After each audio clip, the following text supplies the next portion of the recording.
नमस्कार, आप देख रहे हैं कशिश न्यूज और आपके साथ मैं हूं दीपक शर्मा। लालू यादव बिहार के वो नेता हैं जिनका नाम, जिनकी पहचान, जिनका पावर, जिनकी पूछ उनके सक्रिय सियासी सफर की शुरुआत के बाद बस बढ़ती ही चली गई। चाहे कह लें लालू का नाम हुआ या कहें लालू बदनाम हुए, लेकिन कहते हैं ना, बदनाम हुए तो क्या हुआ, नाम तो हुआ।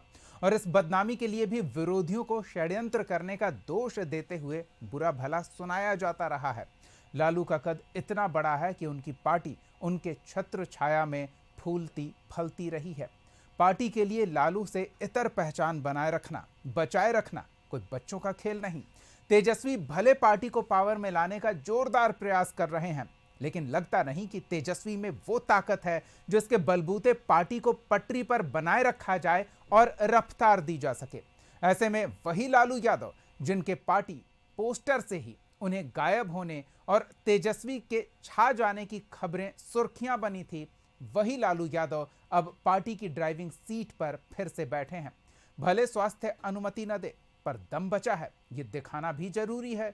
लेकिन लालू के साथ पार्टी से जुड़ रहा उनका स्याह अतीत और विवादास्पद वर्तमान का फायदा उठाने में विपक्ष कोई कसर नहीं छोड़ेगा। तो फिर भी पार्टी ने उन्हें चुनाव से पहले ड्राइविंग सीट पर बिठाए रखने का फैसला क्यों लिया? सवाल तो पूछेंगे कि क्या चुनाव में राजद के लिए लालू यादव जरूरी हैं या मजबूरी हैं? सवाल का जवाब लेंगे। हमारे साथ कुछ मेहमान जुड़े हुए हैं, उनसे आपका परिचय करा दें। हमारे साथ आरजेडी की ओर से पार्टी का पक्ष रखने के लिए प्रमोद सिन्हा जी जुड़े हुए हैं। बीजेपी की ओर से राहुल आनंद और जेडीयू की ओर से अकबर अली हैं। आप तीनों का बहुत बहुत स्वागत है। प्रमोद जी, सवाल छोटा सा है और ज़रूरी भी है, क्योंकि लालू प्रसाद यादव स्वास्थ्य कारणों से उतने सक्रिय नहीं रह सकते जितने कभी हुआ करते थे, या पिछले लोकसभा चुनाव के दौरान ही हम देख लें कि उनकी सक्रियता बीते चुनाव से काफ़ी कम रही थी। तो ऐसे में क्या लालू प्रसाद यादव को उस पद पर बनाए रखना पार्टी की मजबूरी है, जरूरी क्यों है, क्या कहेंगे? देखिए, सबसे पहले तो दीपक जी, मैं ये आपको बतला देना चाहता हूँ कि राष्ट्रीय जनता दल एक लोकतांत्रिक पार्टी है और लोकतंत्र हमारे भीतर समाहित है। और उसका प्रत्यक्ष प्रमाण है कि हमारे यहाँ सदस्यता अभियान 19 सितंबर 2024 से शुरू हुआ। जो सांगठनिक प्रक्रिया है वो 19 सितंबर 2000 से 24 हुआ। उसकी शुरुआत बिहार में हमारे नेता आदरणीय तेजस्वी प्रसाद यादव जी ने सदस्यता अभियान की शुरुआत करके की, और दिल्ली में हमारे नेता आदरणीय लालू प्रसाद यादव जी ने वहाँ से सदस्यता अभियान शुरुआत करने का काम किया। और उसके बाद जो है प्राथमिक स्तर पर, पंचायत स्तर पर, प्रखंड स्तर पर, जिला स्तर पर, उसके बाद राज्य स्तर पर जो है पदाधिकारियों का चुनाव हुआ। और उसके उपरांत जो है अभी जो प्रक्रिया, जिस प्रक्रिया में हम लोग चल रहे हैं, उसमें राष्ट्रीय अध्यक्ष का चुनाव होना तय है। तो आपने देखा था कि कल जो है हमारे जो समय था राष्ट्रीय अध्यक्ष के लिए नामांकन का, वो 10 बजे से लेकर के 2 बजे के बीच में था। और हमारे नेता आदरणीय लालू प्रसाद यादव जी ने पुनः राष्ट्रीय अध्यक्ष के लिए नामांकन करने का काम किया। यह हम लोगों के लिए हर्ष का विषय है। हम लोगों के लिए ही नहीं, बिहार और देश के उन तमाम करोड़ों लोगों के लिए जो सामाजिक न्याय और धर्मनिरपेक्षता में विश्वास करते हैं, गरीबों, शोषितों, वंचितों की आवाज़ बन करके जो हमारे नेता आदरणीय लालू प्रसाद यादव जी जो उभरे, और उन्होंने कभी जो है समझौता करने का, सांप्रदायिक ताकतों के साथ कभी समझौता करने का काम नहीं किया है, न मनुवादी ताकतों के साथ, और हमेशा उन्होंने लड़ाई लड़ा है वंचित और उपेक्षित वर्ग के लोगों को। तो आज पूरा देश और प्रफुल्लित है। पुनः 13वीं बार हमारे नेता आदरणीय लालू प्रसाद यादव जी ने राष्ट्रीय अध्यक्ष के रूप में नामांकन किया। और ये एक लोकतांत्रिक प्रक्रिया है जी। ये हमारी पार्टी में ही आपको लोकतांत्रिक प्रक्रिया दिखेगी। और आप बाकी जितने लोग जो हैं, जितने पार्टी यहाँ पर हैं, आप किसी में आप नहीं देखिएगा कि कहीं पर भी इस तरह से चुनाव, और चुनाव के लिए जो है प्रक्रिया 9 महीना लगभग जो समय हुआ, ये एक चुनावी प्रक्रिया का ही हिस्सा है। तो ये समझने वाली बात है कि हमारे यहाँ नहीं, हम ये समझ नहीं पाए सिर्फ लालू यादव ही क्यों, पार्टी के सभी नेता इतने संतुष्ट हैं कि उन्हें अब आगे पद की कोई इच्छा ही नहीं रही, या फिर लालू यादव के सामने कोई खड़ा होने को तैयार नहीं? नहीं, मैंने पहले ही कहा कि हमारे नेता आदरणीय लालू प्रसाद यादव जी ने 12 बार राष्ट्रीय अध्यक्ष का पद बखूबी निर्वहन करने का काम किया, और उस दौरान नहीं, वो लड़ने वड़ने वाली बात आपने कही, वो हम समझ रहे हैं। हम बस ये समझना चाह रहे हैं क्या अब भी लालू यादव वही अंदाज में वही लड़ाई लड़ने के लिए तैयार हैं, क्योंकि चुनाव है बिल्कुल नजदीक में। बिल्कुल बिल्कुल। देखिए ना, आप लालू नाम केवलम विपक्ष के लिए क्या है, विपक्ष के पास या कहिए कि जो सत्ता पक्ष में बैठे हुए लोग हैं उनके लिए क्या है। अगर एक दिन लालू प्रसाद यादव जी का नाम अगर वो नहीं ले तो उनका खाना भी हजम नहीं होगा। चलिए इस पर हम आएंगे। हम पहले तो लोकतांत्रिक व्यवस्था संगठन में कितनी दमदार है और कितने वर्षों से उसे आप सींचते आ रहे हैं, इसका आपने उल्लेख किया, तो हम इस पर थोड़ी थोड़ी राय आपके अन्य सहयोगी पार्टियों से ले लेते हैं। अकबर अली जी, ये लोकतांत्रिक व्यवस्था देश की अन्य किसी पार्टी में नहीं है, ये कहते हुए प्रमोद सिन्हा जी ने अपनी बात रखी है। लालू यादव पर तो अगर आप कुछ कहना चाहें तो हम बाद में सुनेंगे, लेकिन इस लोकतांत्रिक व्यवस्था की सराहना करनी बनती है।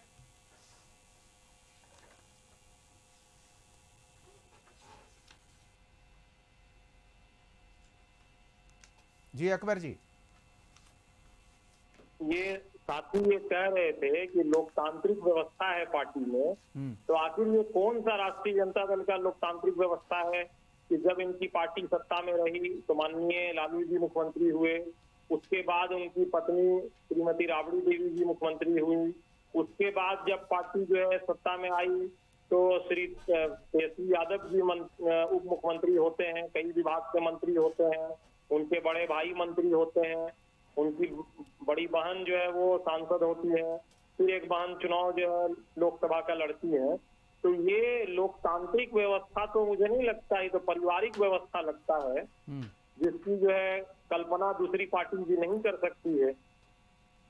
लेकिन अकबर आएंगे प्रमोद जी। अकबर जी, आप भले ही ये देखकर जल भुन रहे हों, लेकिन इनके पार्टी के सभी कार्यकर्ता खुश हैं, संतुष्ट हैं, जश्न मना रहे हैं। नहीं, ये तो राजा का आदेश है तो मानना पड़ेगा। अगर ये लोकतांत्रिक जश्न नहीं है, ये तो मुझे लगता है कि राजशाही का जश्न है कि राजा अगर कोई बने हैं तो उसका जश्न जो है राजा के साथ रहने वाले लोगों को करना पड़ेगा। आपके संगठन में इस तरह की प्रक्रिया होती है? जरा हमारे दर्शकों को बताएं, प्रमोद जी को भी बताएं। आ रहे हैं प्रमोद जी, आ रहे हैं। बिल्कुल बिल्कुल, यही प्रश्न हम करने वाले जी। क्या बोल रहे हैं? आपके संगठन में ये बूथ स्तर से लेकर या संगठन की जो इकाई है वहां से लेकर संगठन के सर्वोच्च पद के लिए लोकतांत्रिक प्रक्रिया के तहत नेता का चयन होता है? एकदम होता है। हमारा तो जो पार्टी का बाईलॉज है उसके तहत जो है प्रखंड अध्यक्ष का चुनाव, जिला अध्यक्ष का चुनाव, प्रदेश अध्यक्ष का चुनाव और राष्ट्रीय अध्यक्ष का चुनाव होता है। और इसी वजह से लास्ट टाइम कब चुनाव हुआ था, थोड़ा ये बतला दीजिए अकबर जी। थोड़ा लास्ट टाइम कब चुनाव हुआ था ये भी थोड़ा बतला दीजिए। हमारे यहाँ राष्ट्रीय अध्यक्ष जी का कई बार चुनाव हुआ है। और नहीं, कब हुआ था आपको तो ज्ञात होगा, आप प्रवक्ता हैं, आपको जानकारी होगी कि लास्ट टाइम जो है राष्ट्रीय अध्यक्ष का चुनाव कब हुआ था, और नीतीश कुमार जी राष्ट्रीय अध्यक्ष के पद से हटने के बाद पुनः राष्ट्रीय अध्यक्ष बने, तो वो कैसे बने ये बतला दीजिए।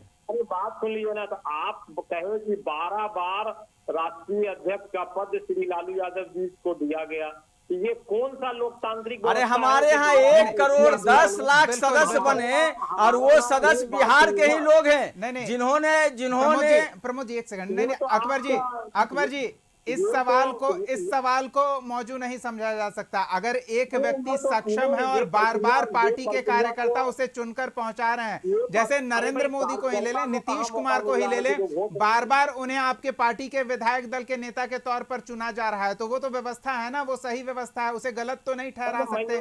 तो इसी तरह लालू प्रसाद यादव को अगर बार बार चुन रहे हैं तो चुनाव की प्रक्रिया पर आप सवाल नहीं उठा सकते, व्यवस्था जो है उस पर आप सवाल कर सकते हैं। हम आपके पास फिर लौटेंगे।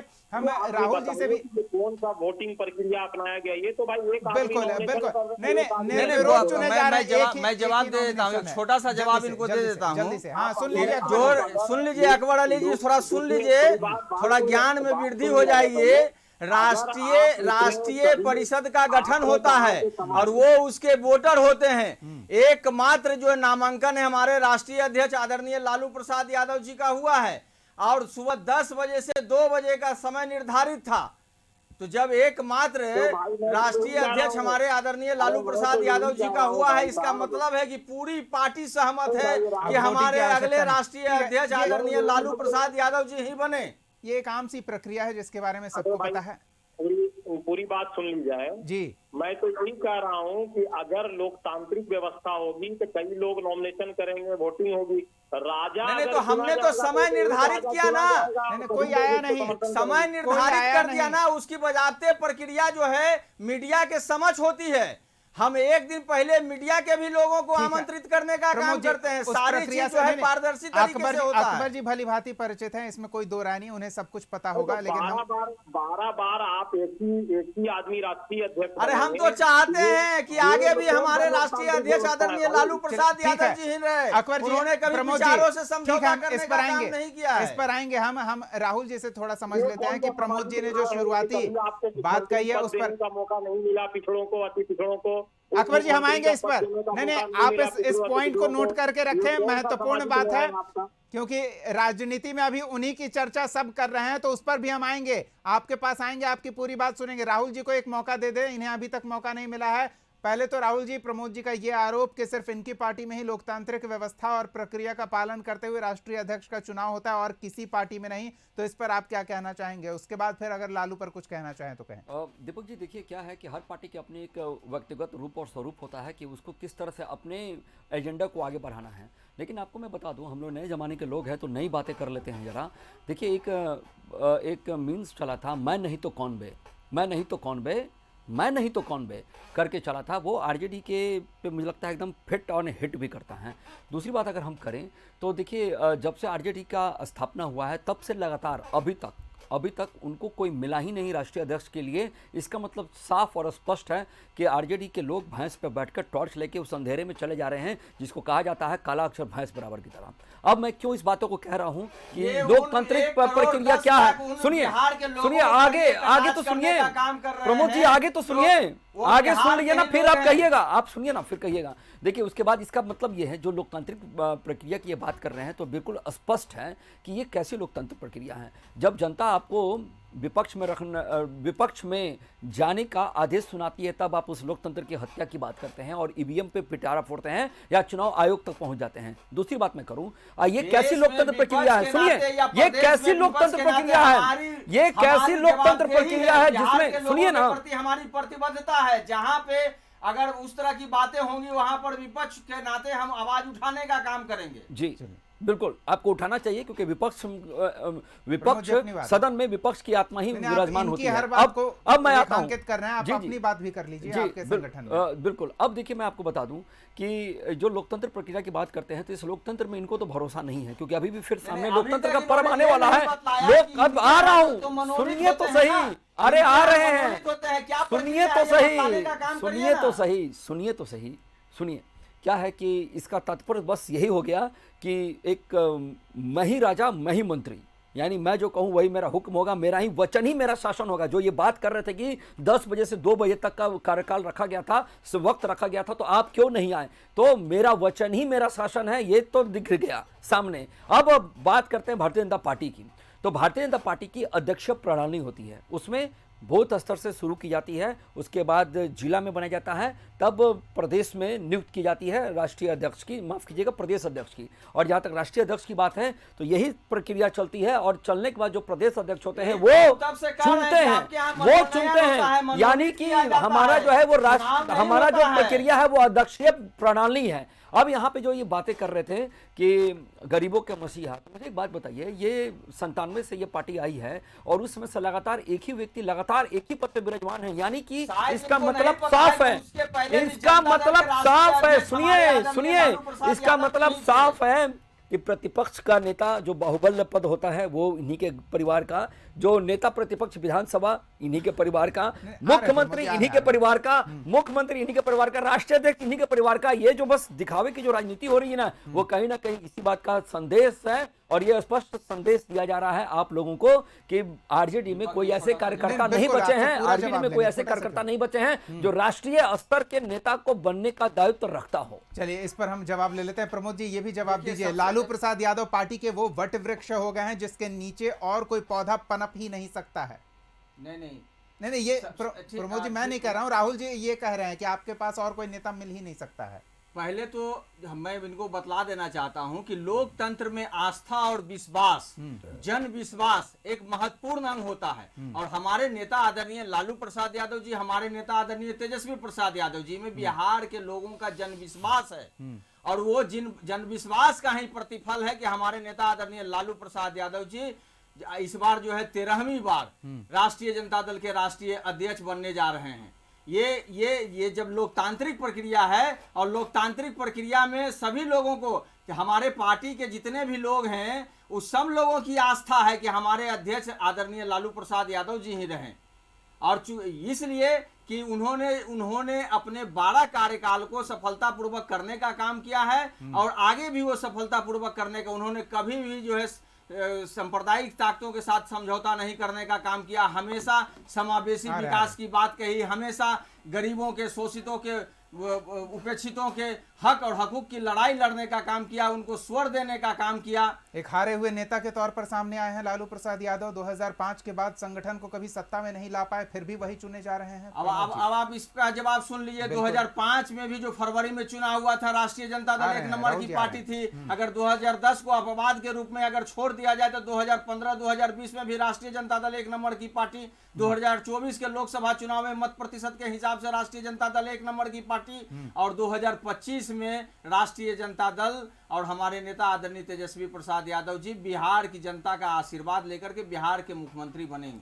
चलिए आगे बनेंगे, क्योंकि लालू प्रसाद यादव ने एक बार फिर कमान संभाल ली है और रफ्तार देंगे, धार देंगे संगठन को, और शक्ति भी देंगे। क्योंकि अनवर जी आपके पास अकबर जी आ रहे हैं, और अकबर जी आपसे ये जानना चाहते हैं कि हमारा जो छोटा सा सवाल था कि क्या लालू प्रसाद यादव आरजेडी के लिए जरूरी हैं या मजबूरी हैं। प्रमोद जी बार बार अपने तर्कों से ये जता रहे हैं कि लालू प्रसाद यादव जरूरी हैं, दूसरों की ये मजबूरी हो गई है कि लालू प्रसाद यादव उनके सामने होंगे तो उनके लिए संकट हो जाएगा चुनाव में। देखिए, अगर जिस तरह से अगर कोई व्यक्ति के ऊपर अदालत जो है, कोर्ट अगर सजा कर देती है और वो विधानसभा लोकसभा कोई चुनाव नहीं लड़ सकते हैं, अगर इस कानून में ये भी जोड़ दिया गया होता कि वो राजनीतिक पार्टी के अध्यक्ष पद पे भी नहीं रह सकते हैं, तब तो मुझे लगता है कि बनने का प्रदान नहीं होता लालू जी को।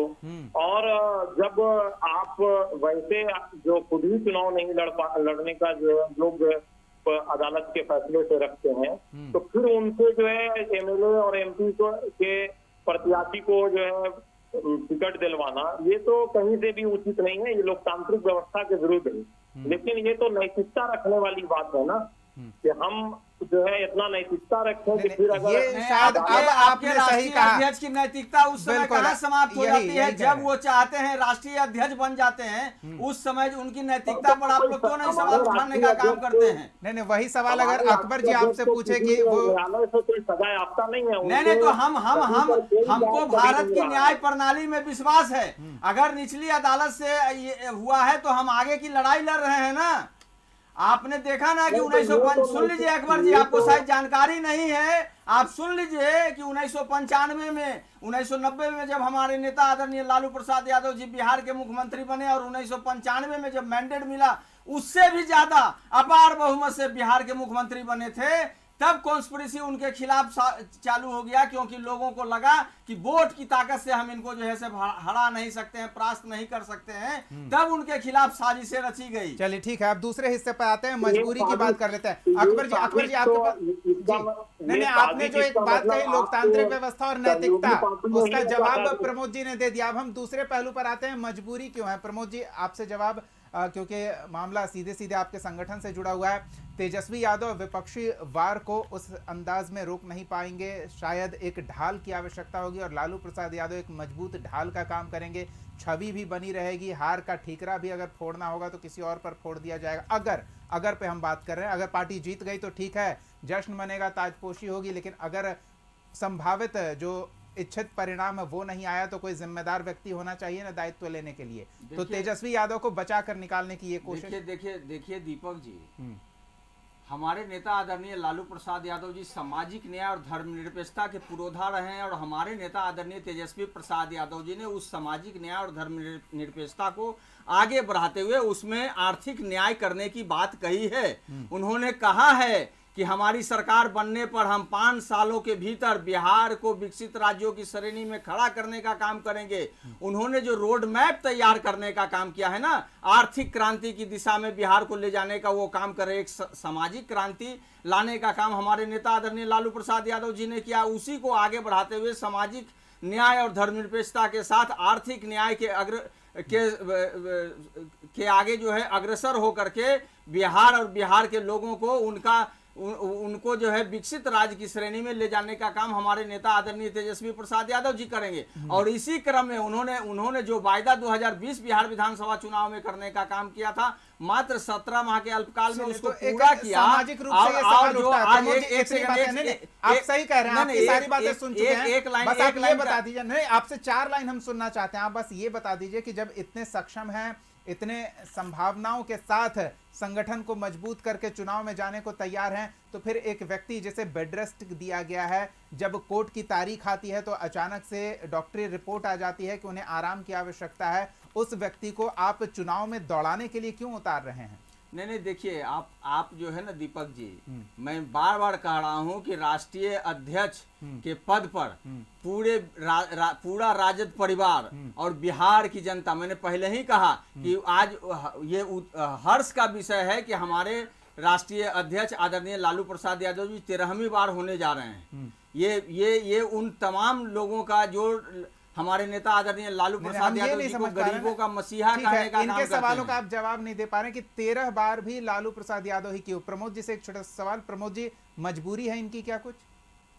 नहीं मैं तो बार बार आपको कह रहा हूं ना, बार बार कह रहा हूं कि जब हमारे पास एक बेहतर विकल्प है, जिन्होंने 12 बार अपना कार्यकाल को सफलता विकल्प ही नहीं है, सफलता नहीं सफलता सुन लीजिए ना बात को दीपक जी, जब सफलता पूर्वक उन्होंने कार्य करने का काम किया और जो सामाजिक न्याय की धारा को और मजबूत करने का काम किया, देश की जो गंगा जमुनी तहजीब है उसको और मजबूत करने का काम किया है, कभी भी सांप्रदायिक ताकतों के आगे जो है समझौता करने का काम नहीं किया, चाहे लाख झंझावत झेलने का काम किए, संघर्ष किए हैं, देखेंगे लेकिन जो है समझौता करने का उन्होंने काम नहीं किया है। मजबूरी है क्या कुछ?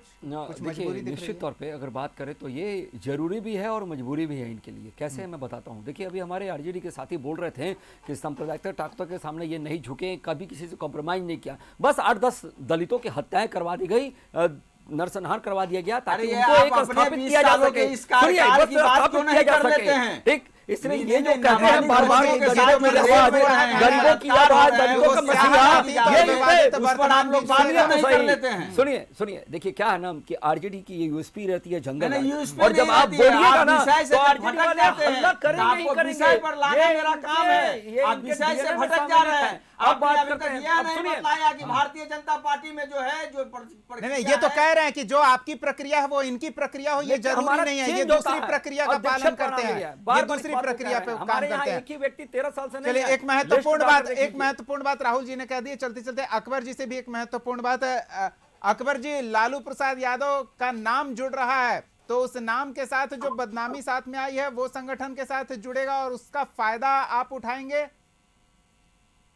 नहीं, ये फायदा उठाने की बात है। मैं तो ये कहा कि भाई जब न्यायालय ने उन्हें ही चुनाव लड़ने पर जो है आयोग ठहरा दिया है, सजा याफ्ता हो गए हैं, तो ये तो नैतिकता होनी चाहिए कि भाई अब हम जो है टिकट नहीं बांटेंगे। नैतिकता तो अपने हिसाब से परिभाषित की जाएगी ना अकबर जी, हम बस यही देखना चाह रहे थे कि आप उसका कितना फायदा उठा सकते हैं, या लालू प्रसाद यादव का होना आपको नुकसान पहुंचा देगा। प्रमोद जी आ रहे हैं, उनकी बात समय नहीं है हमारे पास। बयान आया था प्रमोद जी, नीतीश कुमार जी को अंधेरे में रख करके डिसीजन लिया, अकबर जी की बात सुन लेते हैं। अकबर जी, अध्यक्ष को अंधेरे में रख करके डिसीजन लिया, आप बताइए नैतिकता, अब नैतिकता की बात बताइए।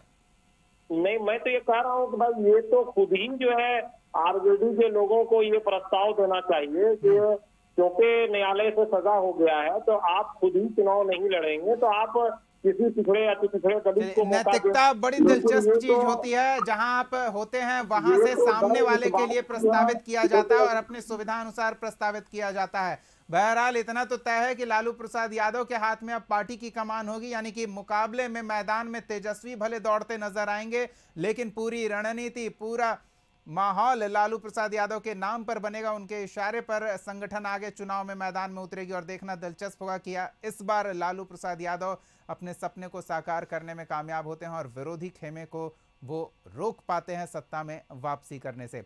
बहुत बहुत धन्यवाद अकबर अली जी, प्रमोद सिन्हा जी और राहुल आनंद जी अपना समय देने के लिए इस चर्चा में शामिल होने के लिए। तो लालू जरूरी है या मजबूरी है, इस पर हमने थोड़ी बातचीत की, परिस्थितियों को समझने का प्रयास किया। अगले एपिसोड में एक और सवाल के साथ हम फिर मौजूद रहेंगे। तब तक के लिए देखते रहिए कशिश न्यूज़।